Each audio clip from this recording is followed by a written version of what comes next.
Hello everyone, this is Jim Lucy, Editor-in-Chief for Electrical Wholesaling and Electrical Marketing, with episode number 86 of today's Electrical Economy podcast series sponsored by Champion Fiberglass.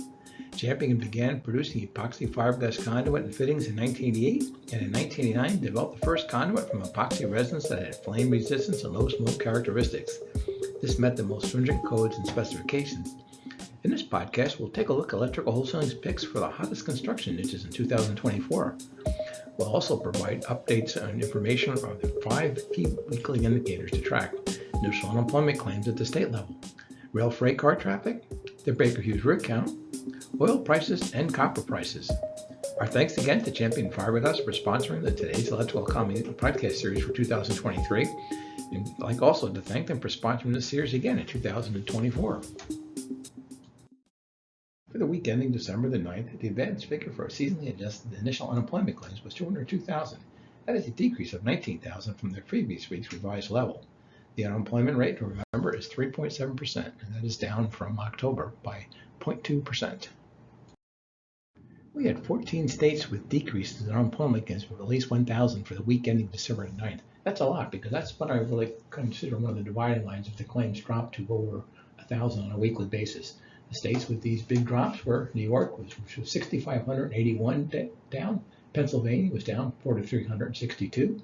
Texas down 4,333. Oregon down 3,750. Kentucky was down 3,700. California had a total of 47,816. It was down 3,140. Georgia down 3,005. Wisconsin down 2,988. Minnesota down 1,893, South Carolina down 1,847 fewer claims, Ohio standing at 8,118, its claims were down 1,263, Illinois with 13,856 claims for the week ending December the 9th, it was down 1,250. State of Washington, 7,001 claims, down 1,047. Tennessee down 1,011 claims at 3,199. We only had 7 states with increases of more than 100 claims for the week ending December 9th. These states were Montana, up 638 claims at 1,975. Nevada had 251 more claims, up to 3,019. Massachusetts had 229 more claims. Michigan was up 189 claims. Arizona up 151 claims. New Mexico up 148 claims. And Alaska up 102 claims. An interesting leading indicator for the overall U.S. economy is freight rail traffic. It's a measure of the amount of raw materials and finished goods being shipped by rail. The best source for this data is the American Association of Railroads, or AAR. It publishes this data weekly at www.aar.org. For the most recent data, the total U.S. weekly rail traffic was 499,094 carloads and intermodal units. That's up 1.7% compared with the same time last year. Through the first 49 weeks of 2023, total carloads and intermodal units was just a hair over 23 million. That's a decrease of 3% compared to this time last year. The current week's figure is fairly comfortably over the weekly average. The weekly average year over year, 491,258. 5 of the 10 carload commodity groups posted an increase compared with the same week in 2022. They included motor vehicles and parts up 2,430 carloads to 17,486 carloads, chemicals up 1,850 carloads to 30,948, and metallic cores and metals up 1,189 carloads. The commodity groups that posted decreases compared with the same week last year included coal down 5,641 carloads, non-metallic minerals down 3,165 carloads, and grain down 1,834 carloads. If you track the oil market, you're probably familiar with the Baker Hughes rig count, which tracks the oil and gas rigs that are operating. This data is available by state, by basin, and nationally at www.rigcount.bakerhughes.com. This slide gives you an idea of the largest oil and gas deposits. It really gives you a good sense of just how many of these large oil plays are in Texas and Oklahoma, and how big an area the Marcellus gas region covers in Pennsylvania, Ohio, and parts of West Virginia. There was very little change in most of the oil and gas data collected in the most recent Baker Hughes rig count. The biggest weekly change was in New Mexico, which recorded 4 fewer operating rigs and is now down to 102 rigs online, and that is a 3.8% decrease year over year from this time last year. The U.S. total now stands at 626 operating rigs, and that is down 154 rigs from this time last year, and that's a decrease of 19.7%. The price for West Texas Intermediate Crude, or WTI oil, as of December the 15th is $71.79 a barrel. That is below the year-to-date average, which right now stands at $77.90 per barrel.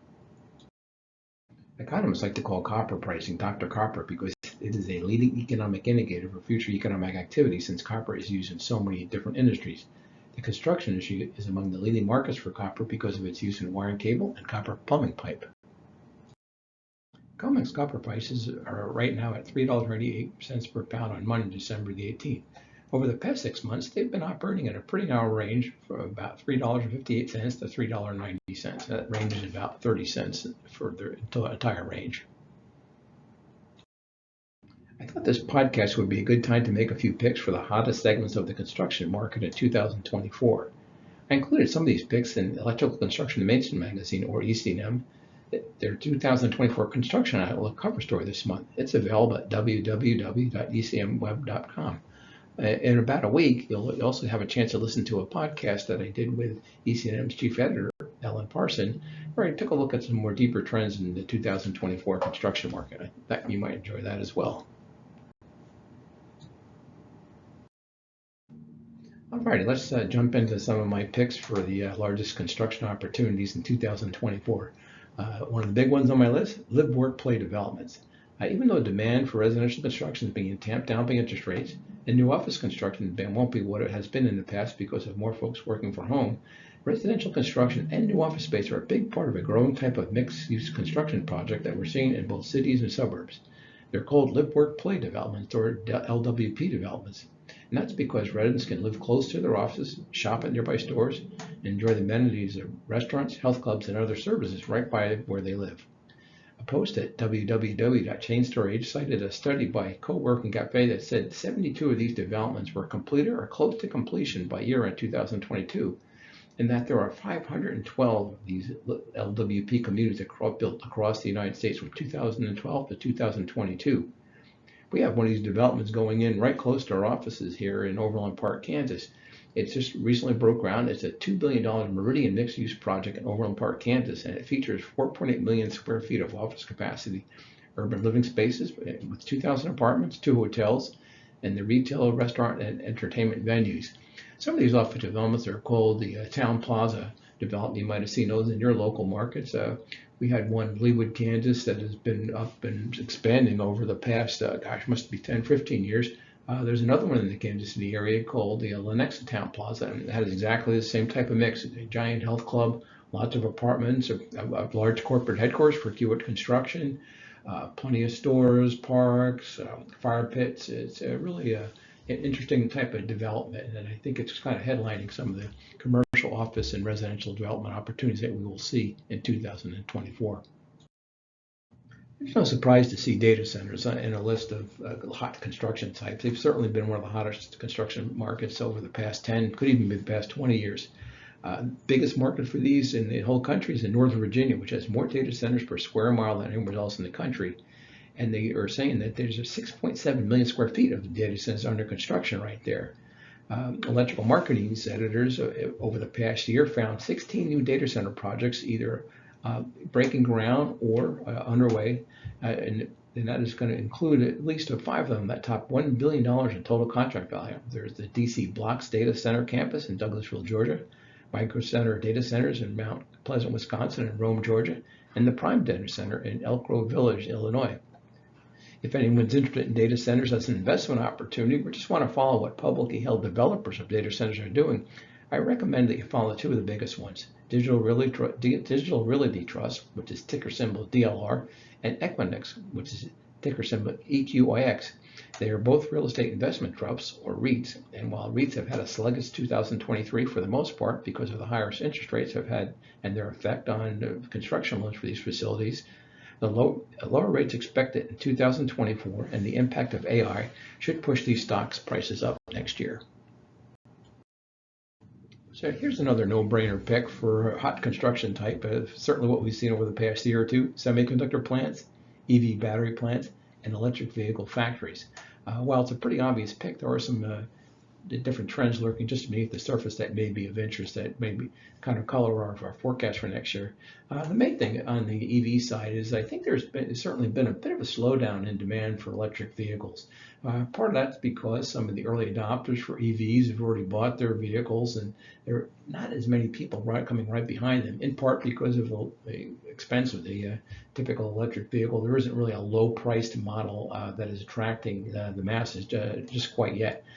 That will change over time, and these plants that are in play or that are being built for the most part are going to be continuing next year. Although Ford did cut back on one of its plans for a plant in Michigan, and also announced that they're going to be putting more investment now into their hybrid vehicles. But I think overall this is going to be a pretty safe bet for over the coming year.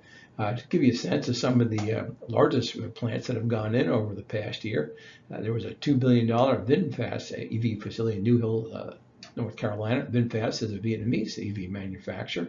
The photo on the slide here is from the American battery plant, EV battery plant in Tucson, Arizona. It's a $1.2 billion project. And in St. Louis, there's a $400 billion ICL EV battery plant and many more underway. And like I say, even though the demand for EVs are moderating, I think we can really realistically expect the construction for these plants and what they mean for the surrounding areas, both on the labor pool and also on the market for the need for electrical supplies to be quite significant over the next couple of years. Over the past year, I've been seeing quite a bit of investment in the rail system in the United States. And that goes down to all three major classifications: passenger service, freight service, and light rail service within cities. We've been seeing quite a bit of work along the Amtrak corridor, going down from Boston down through New York, Philadelphia, Baltimore, and Washington. But there's been some news very recently that this investment, with some federal construction dollars, is going to go far past that. And on December the 9th, the U.S. Department of Transport said it had awarded $8.2 billion for 10 passenger rail projects around the country. One of the largest projects that's going on right now in the passenger area is a high-speed rail line from Las Vegas to Southern California. And I believe it just broke ground within the last couple of months. Eventually, it's expected to serve $11 million passengers annually. So that's quite sizable, to say the least. I think we'll be seeing more of this on a smaller scale throughout the U.S., according to some of the recent announcements by the Department of Transportation. Well, that wraps up our podcast for today.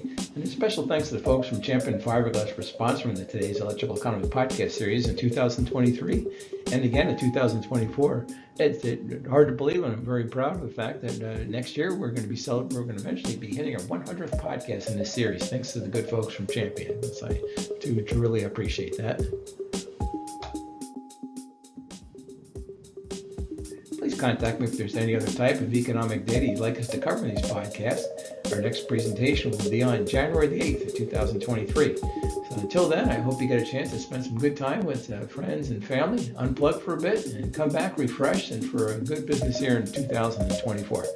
Take care, be happy, be healthy. I'll talk with you in a couple of weeks.